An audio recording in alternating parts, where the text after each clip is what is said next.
നമസ്കാരം.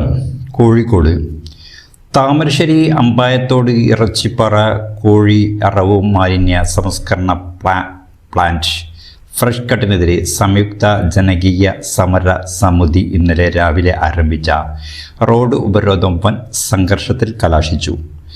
ലാത്തിച്ചാർജിലും കല്ലേറിലും സ്ത്രീകളടക്കമുള്ള നാട്ടുകാരും വടകര എസ്.പിയും താമരശ്ശേരി ഇൻസ്പെക്ടറും അടക്കമുള്ള പോലീസ് ഉൾപ്പെടെയുള്ള 60ഓളം പേർക്ക് പരിക്കേറ്റു.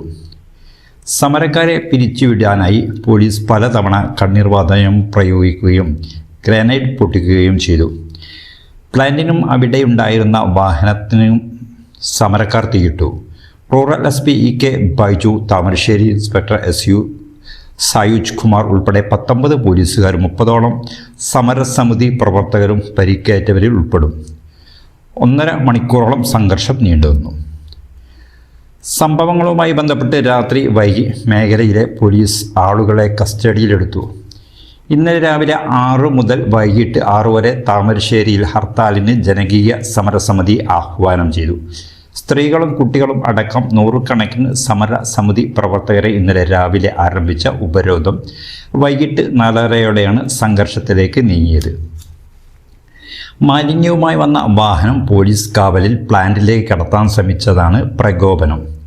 വാഹനം പ്ലാന്റിന് 100 മീറ്റർ മുൻപേ സമരക്കാർ തടഞ്ഞിട്ടു. സമരക്കാർ വാഹനത്തിന് മുന്നിൽ കിടന്നു. ഇരുന്നു കുട്ടികളെ അണിനിരത്തിയും സമരം ഘടിപ്പിച്ചു. സമരക്കാർ നിലയുറപ്പിച്ചതിന് തൊട്ടടുത്തായി പോലീസ് 2 കണ്ണീർവാതക ഷെല്ലുകൾ പൊട്ടിച്ചു. സ്ത്രീകളും കുട്ടികളും അടക്കമുള്ളവർ അവശരായി കുഴഞ്ഞു വീണു. പ്രകോപിതരായ ചിലർ മാലിന്യ വാഹനത്തിൻ്റെ മുൻഭാഗം അടിച്ചു പൊളിച്ചതോടെ പോലീസ് ലാത്തിച്ചാർജ് തുടങ്ങി. ഇതിനിടയിൽ പല ഭാഗത്തു നിന്നും പോലീസിനു നേരെയും തിരിച്ചും കല്ലേറുണ്ടായി. ഇതിനിടെ 2 സംഘവും പ്ലാന്റിനകത്ത് കയറി പ്ലാന്റിൻ്റെ അവിടെയുണ്ടായിരുന്ന വാഹനങ്ങൾക്കും തീയിട്ടു. തീ അണയ്ക്കാനെത്തിയ മുക്കത്ത് നിന്നെത്തിയ അഗ്നിരക്ഷാ സേനയുടെ 2 യൂണിറ്റുകളെ 1 മണിക്കൂർ കൂടത്തായി അമ്പലമുക്കിൽ സമരക്കാർ തടഞ്ഞിട്ടു. പോലീസ് എത്തിയ ശേഷമാണ് അഗ്നിരക്ഷാ സേന യാത്ര തുടർന്നത്. നരിക്കുനിയിൽ നിന്നെത്തിയ അഗ്നിരക്ഷാ സേനയുടെ 1 യൂണിറ്റും 3 യൂണിറ്റും ഏറെയോടെ പ്ലാന്റിലെത്തി. 1 മണിക്കൂറിലധികം എടുത്താണ് തീയണച്ചത്.